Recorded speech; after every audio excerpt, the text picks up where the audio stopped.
Hello everyone, मैं सिर्फ शर्मा हाजिर हो चुका फिर से आप सभी के सामने एक और अगली वीडियो में, जिस वीडियो में पढ़ेंगे क्लास 11 की accountancy chapter number 8 which is journal. और आज अगर मैं बात करूं तो मेनली आज की जो वीडियो वो उसमें हम बात करेंगे मेनली जर्नल के फॉर्मेट के बारे में, और कुछ एक दो क्वेश्चंस की हम बात करेंगे, प्रैक्टिस करेंगे उसमें किस तरीके से हम क्वेश्चंस को जर्नल एंट्री में रिकॉर्ड करते हैं, ट्रांजेक्शंस को। ठीक है, और जो मेन प्रैक्टिकल प्रॉब्लम या फिर मेन प्रैक्टिकल क्वेश्चंस हैं वो हम नेक्स्ट वीडियो में कवर करेंगे। ठीक है, तो आज की वीडियो में सबसे पहले देखते हैं। अच्छा, वीडियो स्टार्ट करने से पहले आप सभी को एक बात कहना चाहता हूँ, सॉरी किस लिए कि मेरी वीडियो को थोड़ा ज्यादा लंबा ड्यूरेशन हो गया आए हुए, लगभग 5 से 6 दिन हो चुके हैं मेरी वीडियो को ऑलमोस्ट अपलोड हुए। उसके पीछे का रीजन यह है, मैं अपने कॉलेज के एग्जाम स्टार्ट होने वाला है तो उसमें कुछ ज्यादा बिजी हो गया था, बट अब से मैं पूरी कोशिश करूंगा दैट अब आपके लिए रेगुलर वीडियोस अपलोड होती रहे और ऑन टाइम प्रोवाइड होती रहे। मेरी जो वीडियोस का टाइम रहता है वो है 2 से 3 या फिर रात को 8 से 9। अगर आपको 2 से 3 के बीच में वीडियो मिल जाती है तो अच्छी बात है, अगर नहीं मिल पाती तो या तो फिर सीधा उसके बाद आपको मिलेगी 8 से 9 के बीच में। हो सकता है आधा घंटा एक्स्ट्रा भी चला जाए, ठीक है, तो उसकी इतनी टेंशन मत लेना। अब जल्दी से स्टार्ट करते हैं। ठीक है, आज का जो टॉपिक है, जर्नल को हम बेसिकली टी शेप अकाउंट भी बोलते हैं। उसका जो अकाउंट होता है, अकाउंटेंसी में जितने भी अकाउंट आप तैयार करते हो, जितने भी फॉर्मेट बनाते हो, वो सब basically T shape format account ही बोलते हैं ज्यादातर, ऑलमोस्ट। ठीक है, तो सबसे पहले हमने एक लाइन ड्रॉ करी। टी शेप अकाउंट कैसे बनेगा वो मैं भी आपको बताता हूँ। फिर यहाँ आपने एक लाइन ड्रॉ करी, यहाँ पर एक लाइन ड्रॉ कर दी। ठीक है, एक लाइन इस तरीके से ड्रॉ कर दो। ये थोड़ी टेढ़ी हो गई, हमें टेढ़ी नहीं करनी। ओके, अब एक यहाँ पर थोड़ा सेकंड कॉलम जो बनाओगे उसमें थोड़े ज्यादा गैप छोड़ देना। ऑलराइट, अब यहाँ पर आप क्या बनाओगे, एक काम करते हैं, इसमें थोड़ी ज्यादा स्पेस दे देते हैं और थोड़ा सा स्पेस दे देते हैं कॉलम के लिए। ठीक है ना, यहाँ पर दे देते हैं। अगेन टेढ़ी, कोई बात नहीं। क्या हो रहा है, टेढ़ी लाइन क्यों बन रही है? आज ये लगता है जर्नल मुझसे गुस्सा हो रहा है। क्यों? क्योंकि मैं बहुत दिनों के बाद इसको बना रहा हूँ आप सबके लिए। वैसे तो बनाता रहता हूँ, ठीक है। और अगर मैं बात करूँ, एक और बनाओगे आप यहाँ पर, फिर एक कॉलम और बनेगा। ठीक है, बस यहाँ तक मैक्सिमम कॉलम बनेंगे। मतलब टोटल लाइन अगर मैं वर्टिकल में बात करूँ तो कितनी बन रही है, 1 2 3 4 5 6, टोटल 6 लाइंस आपको ड्रॉ करनी है इन वर्टिकली, एंड हॉरिजॉन्टली आपको टोटल 2 लाइंस 1 और 2। अब इनके अंदर क्या लिखना है आपको, इधर आ जाएगा डेट या फिर सीरियल नंबर, इनमें से कोई एक आएगा। या पहले कॉलम में या तो डेट या तो सीरियल नंबर आएगा, डिपेंड करता है आपके क्वेश्चन में क्या इन्फॉर्मेशन है। अगर डेट लिखी है तो डेट आएगा, सीरियल नंबर लिखा है तो सीरियल नंबर, उसके हिसाब से आपको यहाँ लिखना है। ठीक है, पर्टिकुलर्स में बेसिकली आप अपनी जर्नल एंट्रीज को रिकॉर्ड करते हो। जो आप अपनी जर्नल एंट्री रिकॉर्ड करते हो वो यहाँ करते हो पर्टिकुलर में। इसके बाद यहाँ पर आ जाता है आपका एलएफ की बात अगर मैं करूँ तो एलएफ होता है लेजर फोलियो। लेजर वर्ड मतलब जो नेक्स्ट चैप्टर में हम पढ़ेंगे उसके नंबर हम यहाँ पे लिखते हैं। ठीक है, उसके बाद आ जाता है आपका, इधर आ जाएगा डेबिट के साथ अमाउंट जरूर लिखना, ब्रैकेट में लिख देना। क्रेडिट इधर आ जाएगा, लास्ट वाला कॉलम जो होगा क्रेडिट के लिए होगा, क्रेडिट भी आप ब्रैकेट में लिख देना। ये आपका कुछ इस तरीके से फॉर्मेट बनता है किसका, जर्नल का। ठीक है, अब अगर मैं बात करूं कि इसको फिल इसमें क्या क्या करना है, सबसे पहला क्या है आपका डेट और सीरियल नंबर। क्वेश्चन में अगर आपको गिवन है कि इस तारीख को आपने ये ट्रांजेक्शन करी है, इस तारीख को आपने ये इतना पैसा दिया है, इतना पैसा मिला है, इतना सामान खरीदा है, इतना सामान बेचा है इस तारीख को, तो आप यहाँ पर डेट लिख के सारी डेट लिखोगे। अगर आपको ये कुछ भी डेट नहीं गिवन तो आपको जो सीरियल नंबर गिवन होंगे ना, पहली ट्रांजेक्शन, दूसरी ट्रांजेक्शन, तीसरी ट्रांजेक्शन, चौथी ट्रांजेक्शन, उस ट्रांजेक्शन के हिसाब से आप 1 2 3 4 लिख के आप अपने ट्रांजेक्शन को इजिली रिकॉर्ड कर सकते हो। अब आपको एक ट्रांजेक्शन ऐसी दे रखी है, पहली ट्रांजेक्शन तो आपको दे दिया क्या कि आपने 1 अक्टूबर को कोई सामान खरीदा है, और दूसरी ट्रांजेक्शन में वैसे तो ऐसा होता नहीं है, बट इन केस क्वेश्चन में ऐसा हो गया कि पहली ट्रांजेक्शन में क्या दे दिया, 1 अक्टूबर को आपने कोई सामान खरीदा है, और दूसरी ट्रांजेक्शन दे रखी है कि आपने 1 जुलाई में कोई सामान पहले भी खरीदा था। तो आप पहले कौन सी वाली करोगे, जो पहली जुलाई की एंट्री हुई थी। ये नहीं कि पहले जो क्वेश्चन दे रखा भाई, सारे क्वेश्चन को अच्छे से पढ़ना और फिर उसके बाद जो डेट सबसे पहले गिवन है वो डेट आप फॉलो करना। ऐसा नहीं है कि आपको पहले कोई डेट दे रखी होगी फिर सेकंड क्वेश्चन में कोई डेट ही नहीं दे रखी होगी, ऐसा नहीं हो सकता। डेट क्वेश्चन में अगर 7 पार्ट है ना, 7 एंट्रीज हैं, तो 7 के 7 में या तो डेट दे रखी होगी या तो 7 के 7 में दे ही नहीं रखी होगी। ऐसे नहीं एक में दे रखी एक में नहीं दे रखी। ठीक है, तो या तो डेट का आप लिखोगे या तो सीरियल नंबर का। पर्टिकुलर में आप अपनी जो भी चीज डेबिट करनी है, क्रेडिट करनी है, उसको यहाँ पर्टिकुलर्स के अंदर करते हो। लेजर फोलियो, अगर मैं लेजर फोलियो की बात करूँ तो लेजर फोलियो आपका लेजर बनाने में मदद करता है। मैंने कैश की इतनी सारी ट्रांजेक्शन्स को रिकॉर्ड करी थी। कैश के ट्रांजेक्शन से याद है, मैंने आपको एक होमवर्क दिया था लास्ट की वीडियो में, जो होमवर्क था cash balance is not revealed, ऐसे करके एक पॉइंट था ना, उसका मतलब हम अपनी लास्ट की वीडियो में देखेंगे, आज की वीडियो में लास्ट में। ठीक है, बने रहिएगा जब तक आज की वीडियो में, ठीक है। मैं भी देखना चाहता हूँ ना आप कमेंट में आप क्या क्या लिखना चाहते हो, कि क्या आपने होमवर्क करा है या नहीं। अगर हाँ करा तो लिख दो क्या लिखा है उसका मतलब, नहीं करा तो समझ लेना बाद में, लेकिन नो भी जरूर लिखने का कि नहीं करा, ठीक है। लेजर फोलियो का मतलब होता है यहाँ आप नंबर लिखते हो। अब इतने सारे कैश के ट्रांजेक्शन, इतनी सारी बैंक की है, इतनी सारी फर्नीचर की ट्रांजेक्शन है, इतने सारे परचेज एंड सेल, गुड्स की परचेज सेल की ट्रांजेक्शन है, तो देखो यहाँ पर आपको देखना थोड़ा मुश्किल हो जाता है। तो आप उसको उसकी समरी बनाते हो। यहाँ पर तो आपने सारी रामायण लिख दी, सारी राम जी की कथा लिख दी कि राम जी वनवास क्यों गए थे, ठीक है, लेकिन उस चीज को समरी में भी लिखोगे ना, उस चीज का समरी बनाने का काम आपका लेजर करता है। यहाँ पर तो आपने सारी ट्रांजेक्शन को रिकॉर्ड कर दिया, अब इन ट्रांजेक्शन की समरी आप लेजर के अंदर बनाते हो। इन ट्रांजेक्शंस की समरी आप लेजर के अंदर बनाते हो। कैश के अंदर सारी कैश की ट्रांजेक्शन होगी। अब आपको यहाँ नहीं लिखना पड़ेगा अच्छा कैश का है, अच्छा यहाँ पे कैश आ गया, ठीक है, यहाँ पर भी कैश है, इन दोनों को जोड़ दो। ऐसा करने से बढ़िया हम एक लेजर बना लेते हैं।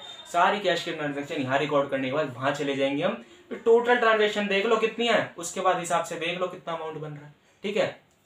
तो आपके पास इतनी सारी चीजों के ट्रांजेक्शन है, सिर्फ कैश के नहीं और भी बहुत सी चीजों की ट्रांजेक्शन होती है। तो उसके लिए आपको कुछ नंबर देने पड़ेंगे, कि पहला नंबर आपने कैश को दे रखा है, दूसरा नंबर आपने बैंक अकाउंट को दे रखा है, तीसरा नंबर आपने फर्नीचर को दे रखा है, चौथा नंबर आपने परचेज, पांचवा नंबर सेल।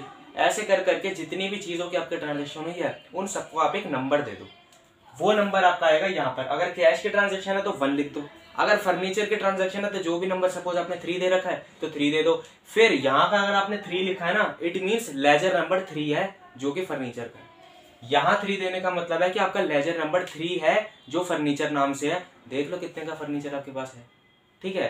तो लेजर फोलियो आपको हेल्प करता है कि आप इजीली देख सको कि आपका कौन से लेजर पे बना हुआ है, ये ट्रांजेक्शन आपकी कौन से नंबर की लेजर की है, ठीक है। मैं अगर अभी समझ नहीं आएगा तो जब हम लेजर पढ़ेंगे ना वहां पे और अच्छे से चीज क्लियर हो जाएगी। अभी तो बस इतना समझ लो ये लेजर का नंबर बताता है कि आपका कौन से नंबर का लेजर है ये जो ट्रांजेक्शन हो रही है, ठीक है। डेबिट, जो भी चीज आपकी डेबिट हो रही है वो इधर आ जाएगी, जो भी चीज क्रेडिट हो रही है वो इधर आ जाएगी। ऑलवेज रिमेंबर डेबिट और क्रेडिट ऑलवेज भी should always be equal. Debit और क्रेडिट का अमाउंट आपका कैसे भी हो रहा है, कैसे ना कैसे करके आपको मैच करना है। नहीं हो रहा तो करो, कैसे भी करो लेकिन करो, ठीक है। अब देखो ये तो आपने समझ लिया, डेट या फिर सीरियल नंबर में से कुछ एक आएगा, क्वेश्चन पे डिपेंड करता है क्या है। यहाँ आप अपनी डेबिट क्रेडिट की ट्रांजेक्शन को रिकॉर्ड करोगे, लेजर का फोलियो यहाँ पर लिखोगे 1 2 3 4 क्या। बेसिकली स्कूल में तो फिर भी बता देता, बट अगर हम कहीं और कहीं भी यार, चलो स्कूल का एग्जांपल ले लेते, कुछ स्कूल्स में ना सिखाते नहीं है लेजर फोलियो, कह देते कि लेजर फोलियो बनाना इतना जरूरी नहीं है।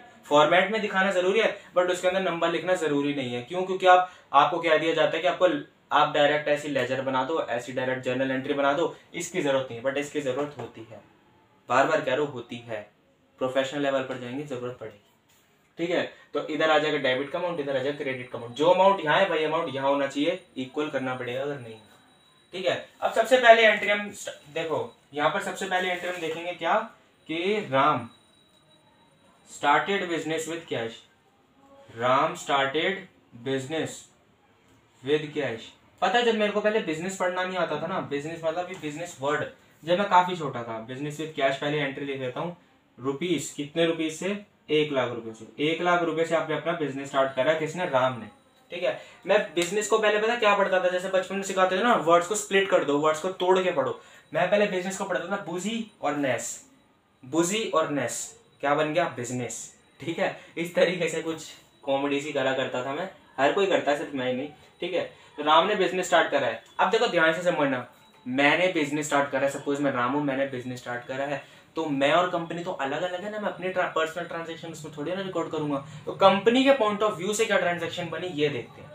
कंपनी के पास पैसा है भाई, पैसा मैंने कंपनी में लगाया है, इट मीन्स कंपनी के पास पैसा है।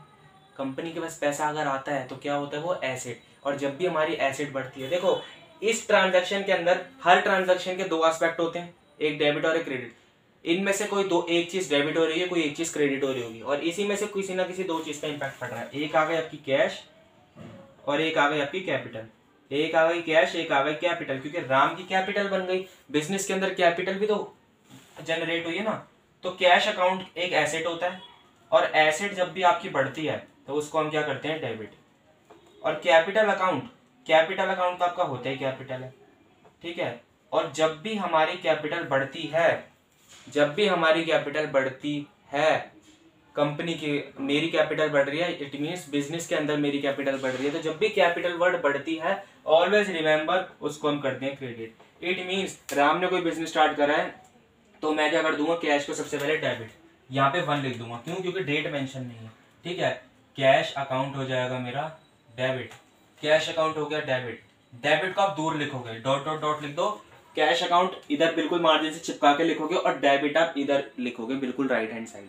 ठीक है, और यहाँ पर कैपिटल को आपको क्रेडिट करना है, किसका कैपिटल? राम का कैपिटल। तो पूरा क्लियर लिखना है, यहाँ पर 2 लिख दोगे, 2 राम्स कैपिटल अकाउंट। हर किसी वर्ड के आगे अकाउंट जरूर लगाना, हर किसी वर्ड मतलब लास्ट में।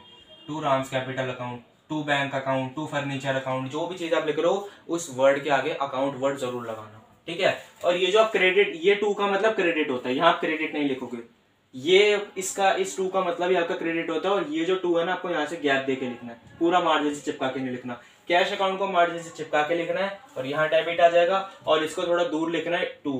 इसका 2 का मतलब होता है क्रेडिट, इस 2 का मतलब होता है किसी चीज को क्रेडिट करना। ठीक है, अब अगर मैं बात करूँ तो 1 लाख रुपए आए थे, इधर लिख दो 1 लाख रुपए। अब क्रेडिट में कहाँ लिखोगे 1 लाख? बिल्कुल नेक्स्ट लाइन पे, क्रेडिट साइड पे, यहाँ पे, लेकिन यहाँ नहीं लिखना, को क्रेडिट साइड पे लिखना। 1 लाख रुपए इधर आ गया। अब देखो मैच कर रही है, डेबिट भी 1 लाख, क्रेडिट भी 1 लाख। यही चीज मैं आपको कहना चाह रहा हूँ। हो सकता है आपको यहाँ 80,000 दे रखा हो, यहाँ 1 लाख दे रखा हो, तो आपको मैच करना पड़ेगा। वो कैसे ट्रांजेक्शन होती है मैं आपको बाद में बताऊंगा। ठीक है, अब मान लो फर्नीचर खरीदा है, फर्नीचर अब मान लो परचेज करा है, राइटिंग थोड़ी समझ नहीं आएगी, कोई बात नहीं। फर्नीचर परचेज, फर्नीचर परचेज करा है कितने रुपए का? 10,000 का। मान लो 10,000 का फर्नीचर आपने खरीदा है। ठीक है, कब? 1 अक्टूबर। एक एंट्री में आपको बता रहा हूँ, अगर आपको डेट मेंशन हो 1 अक्टूबर 2022। ठीक है, मान लो इस दिन आपने खरीदा था। अच्छा एक बात और बता दो, यहाँ पे एक नरेशन चीज भी लिखते हो। नरेशन क्या? कि इस ट्रांजेक्शन से आपकी कंपनी पे क्या इंपैक्ट पड़ा। ठीक है, तो आप यहाँ लिख दोगे बीइंग, बीइंग वर्ड हर बार आएगा, being cash invested in business, being cash invested in business. ऐसे जरूरी नहीं है, इससे रिलेटेड कुछ भी लिख सकते हो, बट होना इसी से रिलेटेड चाहिए, इस ट्रांजेक्शन से रिलेटेड होना चाहिए। ठीक है, कि राम ने पैसा लगाया या कैश या कैपिटल इंक्रीज हुई। ठीक है, इस तरीके से आप लिख सकते हो। ये होती है आपकी नरेशन, इसको ब्रैकेट में लिखना जरूरी होता है, इसको नरेशन बोलते हैं। इसको लिखने से कोई फर्क तो पड़ेगा नहीं, लेकिन नहीं लिखने से 1 नंबर जरूर कट जाएगा। इसको लिखने से कोई फर्क नहीं पड़ेगा, बट ऑलवेज रिमेंबर, ना लिखने से 1 नंबर आपका जरूर से जरूर कटेगा। ठीक है, तो अब सेकंड ट्रांजेक्शन की बात करूं तो यहाँ मैंने डेट दे रखी है, क्योंकि मैं आपको दूसरे तरीके से दिखा रहा हूँ। तो यहाँ आप क्या लिख दोगे? यहाँ 2022 लिख दोगे इस तरीके से। ठीक है, अब यहाँ आप लिख दोगे 1 अक्टूबर, 1 अक्टूबर 2022 उधर लिख दिया, 1 अक्टूबर इधर आ गया। अब इसकी एंट्री क्या बनेगी आपकी? फर्नीचर खरीदा है, तो फर्नीचर आपके लिए होता है क्या? एसेट। जब भी एसेट बढ़ती है तो उसको क्या करते हो? डेबिट। तो फर्नीचर को आप कर दोगे डेबिट। अच्छा यहाँ पे एक लाइन ड्रॉ कर लेते हो ताकि आपको प्रॉब्लम ना। ठीक है, ये अलग एंट्री है। फर्नीचर अकाउंट हो गया हमारा डेबिट, डेबिट को हम लिखेंगे इधर। ठीक है, डॉट डॉट डॉट, और 2 क्या कैश में लिख खरीदा है या क्रेडिट पे उधार पे खरीदा है? कोई इन्फॉर्मेशन नहीं दे रखी, एज्यूम कर लो कैश। आपके पास से कैश गया, कैश एक एसेट होता है, जब भी एसेट कम होता है तो एसेट, उस एसेट को हम क्या करते हैं? क्रेडिट। तो कैश को हम कर देंगे क्रेडिट। क्यों? क्योंकि कैश हमारे पास से गया। ठीक है, तो कैश को हमने क्या कर दिया? क्रेडिट। कितने हजार से? 10,000 से। इधर भी 10,000। अब मैं लेजर फोलियो में नंबर क्यों नहीं लिख रहा? क्योंकि अभी मैंने कुछ लेजर ही नहीं बना रखा, तो क्यों लिखूंगा अभी। ठीक है, तो सिर्फ जर्नल रिकॉर्ड करते हैं तो लेजर की जरूरत नहीं होती। अगर लेजर भी बना रहे हो तो लेजर फोलियो की रिकॉर्ड जरूरत होती है। अब यहाँ क्या लिख दोगे? Being furniture purchased, being furniture purchased in cash. इस ट्रांजैक्शन से आपके क्या इम्पैक्ट पड़ा है? कि आपने एक फर्नीचर खरीदा है कैश में। ये आपने नरेशन लिख दिया। नरेशन लिखने के ठीक बाद आप यहाँ पर एक लाइन ड्रॉ करो ताकि प्रॉब्लम ना हो कि ये एक अलग एंट्री, ये अलग एंट्री है, वरना खिचड़ी पक सकती है। ठीक है ना। तो ये था हमारा आज का मेन टॉपिक, जिसमें मैंने आपको मेनली लेजर को तरीका बताया किस तरीके से मेंटेन करते हैं, लेजर नहीं सॉरी जर्नल किस तरीके से प्रिपेयर करते हैं। कल हम इसके कुछ प्रैक्टिकल क्वेश्चंस की बात करेंगे नेक्स्ट वीडियो में, यानी कि। ठीक है। अच्छा एक क्वेश्चन था क्या कि होमवर्क वाला, cash balance not revealed, does not reveal, ये एक लिमिटेशन थी किसकी, जर्नल की। इसका मतलब ये होता है कि आप इतनी सारी एक दिन में हजारों ट्रांजेक्शन्स को रिकॉर्ड करती है, जो बड़ी बड़ी कंपनी एक दिन में हजारों ट्रांजेक्शन को रिकॉर्ड करती है, तो कुछ कुछ ट्रांजेक्शन हो सकता है छूट जाए। 1000 ट्रांजेक्शन में से हो सकता है कुछ 1-2 ट्रांजेक्शन आपकी छूट जाए, जिस वजह से आपका जहां प्रॉफिट आपका आना चाहिए था 1 लाख रुपए, वहां आपका प्रॉफिट आ रहा है सिर्फ और सिर्फ 98,000 रुपीज, सिर्फ वो 2 ट्रांजेक्शन छोड़ने से। ठीक है, कितने भी रुपए की हो, बट उससे 2000 रुपए का डिफरेंस आ रहा है। ठीक है, तो क्या करते हैं कि लेजर का एक जर्नल का एक लिमिटेशन ये होता है कि आप सारी ट्रांजेक्शन्स को रिकॉर्ड तो करते हो, लेकिन जरूरी नहीं है कि सारी की सारी कर रहे हो सकता है कुछ 1-2 ट्रांजेक्शन रह जाए, इसलिए आप लेजर बनाना ज्यादा प्रेफर करते हो कैश का। इसलिए हम कैश का ज्यादातर मेनली लेजर बनाते हैं, ताकि पता रहे कि कितनी ट्रांजेक्शन है और कितना पैसा है हमारे पास। तो ये थे लिमिटेशन जर्नल की। आई होप आपको आज की वीडियो बहुत ही मजेदार लगी होगी। ऐसे ही अगर आप चाहते हो और बड़े बड़े वीडियो है तो प्लीज चैनल को लाइक शेयर सब्सक्राइब जरूर करना, अगर कमेंट भी जरूर करना ताकि मुझे पता चले आपको वीडियो कैसी लग रही है। अगर आप मुझसे इंस्टाग्राम पर जुड़ना चाहते हो तो @हर्ष शर्मा YT5 पर अगर आप मुझे मैसेज करोगे तो जरूर से जरूर आपके मैसेज का YT5 अगर आप मुझे मैसेज करोगे तो जरूर से जरूर आपके मैसेज का रिप्लाई करूंगा। ठीक है, सो आज की वीडियो के लिए बस इतना ही, मिलते हैं आपसे अगली वीडियो में। टिल देन, तब तक के लिए take care, see you soon and thank you.